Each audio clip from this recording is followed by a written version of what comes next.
Hi everyone, this is Grace, and today I will be walking you through how to make this sunflower cookie. What I love about this design is it looks very challenging, but I promise it's easier than it looks. So let's start off by actually coloring the icing here. Now, whenever I can, I like to use leftover icing. So this is just stored in my freezer, still in the bag, because I'm #lazy. And I'm starting off with some of this old yellow and then some stiff-ish, medium-ish peak, probably closer to a stiff peak, fresh icing. Whenever I reuse old icing, I always add some new icing to it just to liven it up. Now, this is for the petals on the sunflower, and this needs to be pretty stiff. I like somewhere between, at the very thinnest, a medium peak, somewhere between like a medium and a stiff-ish peak. Now, that's obviously not bright enough, so I'm going to add some more food coloring to it. So I've got lemon yellow and egg yellow because lemon yellow would be too bright and egg yellow would be a bit too mellow. So I'm mixing them together in what looks like somewhat equal portions. Got this stiff spatula here, my favorite to mix with. She doesn't sell these specific ones anymore, but you can get these from Borderlands Bakery in a new rendition, which is also great. I'll try to link that in the description of the video. It's not quite dark enough, so I'm adding a bit more. You know, with coloring, you can always make it darker. It's a lot harder to make it lighter. And in a rare case, I actually colored this icing and used it immediately. You know, I didn't need terribly dark colors, so that works. But if you've watched any of my videos, you know that I usually color my icing the night before to a few shades lighter than I ultimately need it, and then finish finessing it in the morning. But this looks good enough to me. And nope, it doesn't look good enough. I want it a little bit darker. Oops, that was an accidental additional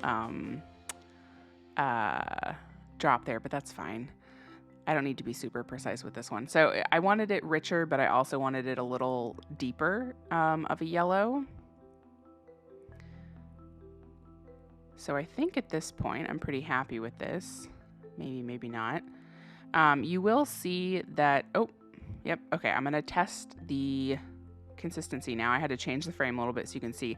So that is definitely a medium peak. It's a medium peak because the peak just falls over, but there's still very much integrity and texture to it.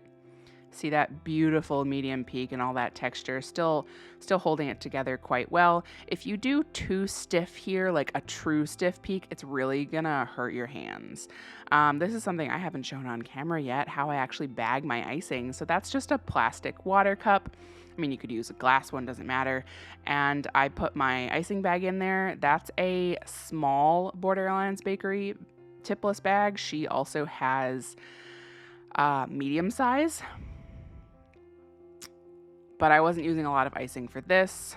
I do have a scale out there just because I knew how much icing I needed, but I was only making 2 cookies. So just keep that in mind. If you're going to be making more than 2, you'll need more icing. And I was just kind of shaking the icing down. Now, those are air bubbles, and I'm going to show you how to get rid of air bubbles. Normally, I don't do this over my counter, but I wanted you to be able to see what I was doing. And this is before you cut the bag now. Give it a good grip. Okay, that wasn't quite enough. Give it another spin. And you really want to spin hard. Now, also make sure you're using some good bags. Otherwise, it could potentially pop on you. I love the Borderlands Bakery. They're very sturdy. So even after that, I still had some air bubbles, but that's expected with such a thick icing. So I just gave the bag a little bit of a massage.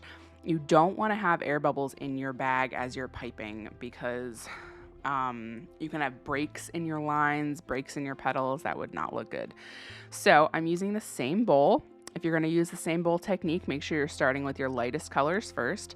And again, I'm using old icing from my freezer, and I'm just going to add a dollop of fresh icing again to it.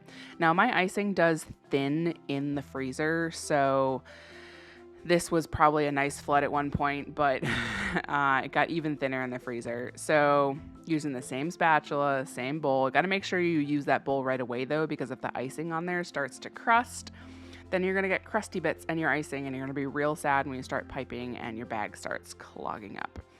So here we go. If you are going to color your icing straight from scratch, I like Americolor chocolate brown for a brown color. It does take a while to color it to a good brown though. So do that, well in advance if you can, like overnight, the night before. Just testing the consistency here. So I was going for a thick flood here. You don't want to do anything thinner than a thick flood. And I'd say this is just a hair thinner than a thick flood, but it was good enough. You could even do an extra thick flood here. You're going to be covering the brown with sprinkles. So even if it's a bit lumpy, that's okay. Like even if you used like a soft peak, you could even do that. But I would say somewhere between a thick and an extra thick flood. If you're not sure what I'm talking about, go check out my video on consistencies. I walk you through how to make all of them. And same method for bagging my icing. If you want to be super precise with how much icing you make, you can always test out a cookie first. Just like put a piece of cellophane or parchment paper on top, and then actually test out with some old icing how much icing you need for each stage and weigh it. That's so you can be super precise. For me, I have a rough idea of how much icing I need for different things, so I actually write it out, which is why I have that scale there to know how much icing I ultimately need. I'm using these bag clips on top. Some people like to tie their bags. I personally prefer bag tips. So that's it. We only need 2 colors for this, friends. 2 colors. Now I'm going to show you how to actually cut the bags. Look at this. So first you need to find the seam. That's the seam of the bag, and then flip it over to the crease. I personally prefer to do it this way with the crease up. I'm going to kind of fluff out the end, take my little pair of scissors and cut directly across. You need a sharp pair of scissors, because if you get any little, by the way, that's not blood or anything. That's just food coloring on my hands. So you need to cut straight across. If you have any jagged bits on your cut, then you're gonna get icing that kind of squiggles out because it's gonna snag on the plastic.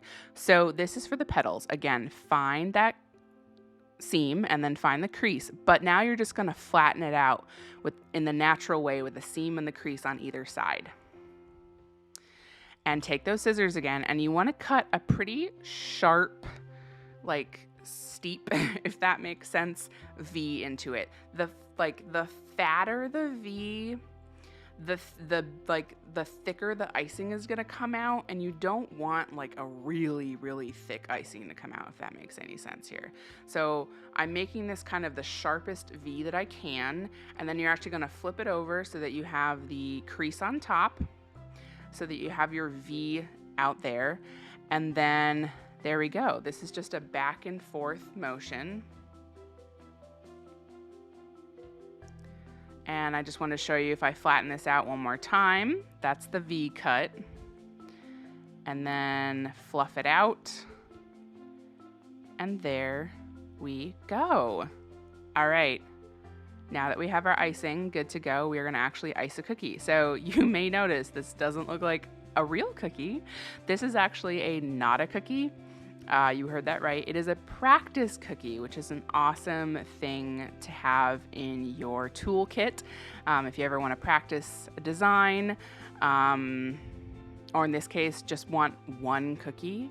And this is perfect for this design because you can do these sunflowers on a circle. You don't need a fancy cutter.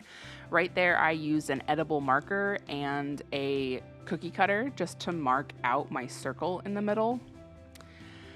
And then I flooded it with the brown.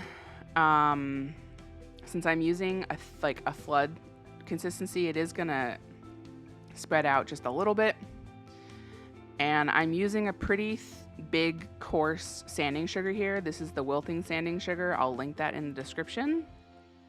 I love, there are two different sizes, two main sizes of sanding sugar. This is the bigger one, which I love because it just has a lot more dimension to it. And then, all right, sorry, I just got mesmerized by myself. Okay, so we're doing the petals now. Now, this motion here is a back and forth. So how can I describe this?